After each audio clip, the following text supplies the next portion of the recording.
život se sastoji od problema.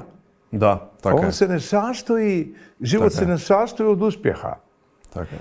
On se samo sastoji od problema. Samo u malim segmentima ljubavi i života on ima segmente radosti i recimo sreće.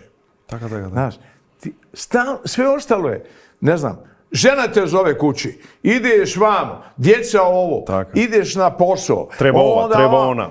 I ne može. Samo u momentima kad sjediš s prijateljima, ne znam, s nekim, šta ja znam, kako ko vodi život, ti imaš momente, ili kad sam odeš u prirodu, gore na Vodno, ja odem stvarno, Vodno je meni jedno od najvećih oaza na Balkanu. Aha. Ja sam stalno odlazio tu po tim hotelima i ja odem na Vodno i sam sjedim gore na Vodnom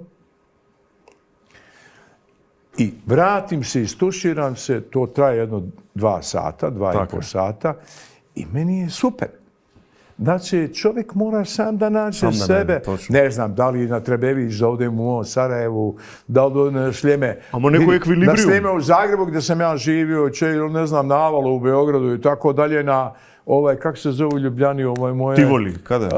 Ima jedno, gore u Ljubljani, ja obožavam jedno mjesto. Ne mogu se sad sjetiti, nije bitno. Ali nije Logatec. Logatec je mjesto... Ама секој треба да си го најде еквилибриумот. Glogovec. Dobro. To su mjesta gdje ti dođeš u šumu, gdje šetaš, kad dođeš u neki grad i ti napraviš svoje neko opuštanje.